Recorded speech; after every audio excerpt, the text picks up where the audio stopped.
Love birds வளர்க்குறது easy, ஆனால் maintain பண்ணுறது தான் கஷ்டம். இந்த வீடியோவில் நான் லவ் பேர்ட்ஸ் கொண்டு எப்படி மெயின்டைன் பண்ணுறேன், என்னெல்லாம் மிஸ்டேக் பண்ணிக்கிறத பார்க்கலாம். நான் என்னோடய லைஃப்பில் ஃபஸ்ட் டைம் லவ் பேர்ட்ஸ் வளர்க்குறேன், அதுவும் இவ்வளோ பெரிய கூண்டில். இவ்வளோ பெரிய கூண்டு பண்ணது ஓகே, ஆனால் நான் பண்ண மிஸ்டேக் தான் ரொம்ப பெருசு. அது என்னென்னா, லவ் பேர்ட்ஸுக்கு நம்ம தினை வைப்போம், ஆனால் அந்த வேஸ்ட் ஆகிறதெல்லாம் நம்ம கீழே இருக்கிற அந்த ரேக்கில் தான் போய் சேரும்.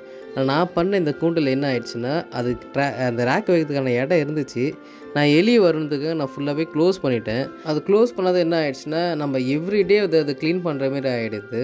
நம்ம அந்த ரேக் வச்சிட்டோன்னா அது ஒரு 2 டேஸ்க்கு ஒன்ஸ் 3 டேஸ்க்கு ஒன்ஸ் நம்ம எடுத்து ரிமூவ் பண்ணிவிட்டு போட்டுடலாம். நம்ம இதேமாரி பண்ணதால் எவ்ரிடே நமக்கு க்ளீன் பண்ணிகிட்டே இருக்கிறது பெரிய ஒரு வேலையாகவே இருக்கும். நான் கீழே சேர்த்து நெட் அடிச்சதால் நிறைய வேஸ்டேஜ் அதிலே தங்கிடுது. நம்ம எவ்வளோ தான் க்ளீன் பண்ணாலும் சிலதெல்லாம் ரிமூவ் பண்ண முடியல. அது ஒரு பெரிய மிஸ்டேக்காகவே இருக்குது.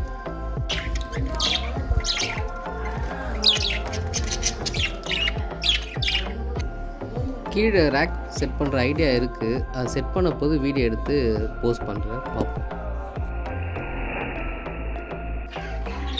இன்னொரு மிஸ்டேக் என்னென்னா, என்ன மாரி பிகினர்ஸ்க்கு சொல்கிறேன், நம்ம லவ் பேர்ட்ஸ் வைக்கிற தண்ணியை ஒரு நாளைக்கு நம்ம 2 தடவையாச்சும் தண்ணி கம்பல்சரி மாற்றி ஆகணும். சம்டைம்ஸ் வேலையாகிறதால ஒரு நாளைக்கு ஒரு தடவை தான் மாற்ற முடியுது. ஸோ அதனால் பார்த்தீங்கனாலே உங்களுக்கு தெரியும், அதோட வேஸ்டேஜ் அவுட் சைடெலாம் தண்ணியிலே போடுறதால இந்த தண்ணி அதுவும் ட்ரிங்க் பண்ணுறதால லவ் பேர்ட்ஸ்க்கு ஏதாச்சும் நிறைய டிசீஸ் வரதுக்கான வாய்ப்பு இருக்குது. ஸோ ஒரு நாளைக்கு 2 தடவை மாற்றுறது பெட்டரு. அது முடியாத பட்சத்தில் எவ்ரிடே ஒன்ஸ் ஆச்சும் கண்டிப்பாக மாற்றி ஆகணும்.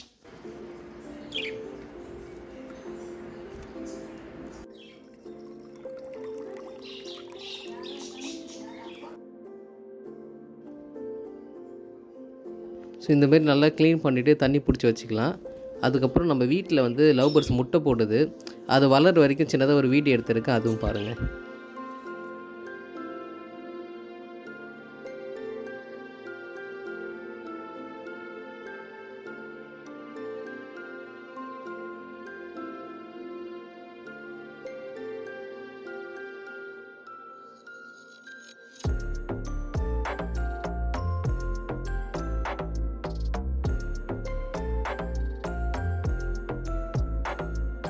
ஸோ ஃபைனலாக இவர் தான் அது.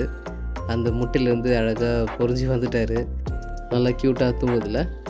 ஸோ இது டிஸ்டர்ப் பண்ணாமல் இவரை அந்த பெரிய கூண்டுக்கு நம்ம மாற்றி விட்டாச்சு.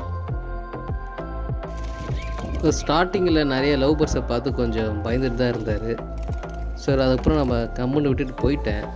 கொஞ்ச நாள் கழிச்சு தான் பார்க்குறேன், விட்ட இடத்துல ஆளை காணோம். சரி எங்கடா காணான்னு பார்த்தா, இவ்வளோ பெரிய கூண்டிலேயே மேலே ஏறி அங்கே ஒரு லவ் பேர்ட்ஸ் முட்டை போட்டு பொறிஞ்சிருந்தது. அவங்க அது பேரண்ட்டு 2 லவ் பேர்ட்ஸ் மட்டும் தான் இருந்தது.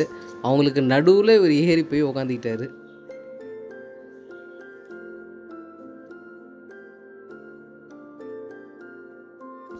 ஸோ ஃபைனலாக இப்படி க்ளீன் பண்ணிட்டோம்.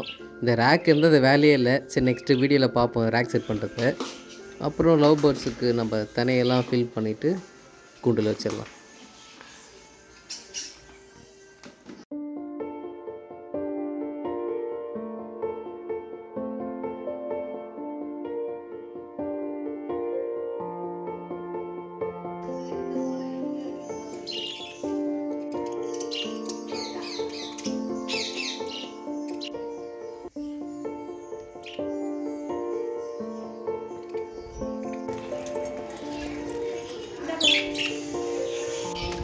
அழகாக சாப்பிட்றாங்கல்ல, அந்த மாதிரி இவங்களுக்கு கொத்தமல்லி ரொம்ப பிடிக்கும்.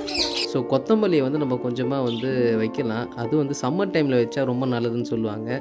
ஸோ மொத்தமாக வைக்க முடியாததுக்கு நான் என்ன பண்ணேன், அது கொஞ்சம் கொஞ்சமாக கட் பண்ணி கொஞ்சம் எட்ட வச்சா எல்லா லவ் பேர்ட்ஸும் சாப்பிட்றதுக்காக அதை கொஞ்சம் ஸ்ப்ரெட் பண்ணி விட்டுட்டேன்.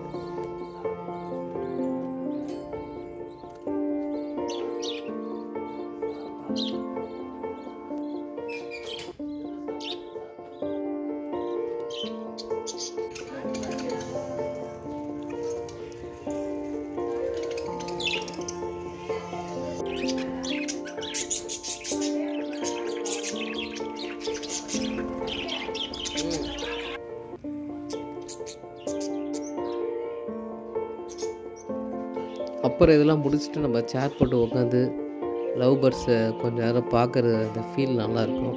எனக்கு பிடிச்ச லவ் பேர்ட்ஸ் கலர்னு பார்த்தீங்கன்னா இந்த ப்ளூ அண்ட் ஒயிட் வந்து எனக்கு ரொம்ப பிடிக்கும். ஸோ அந்த மாதிரி உங்களுக்கு என்ன கலர் லவ் பேர்ட்ஸ் பிடிக்குன்றத சும்மா கமெண்ட்டில் சொல்லுங்கள், நானும் தெரிஞ்சுப்பேன்.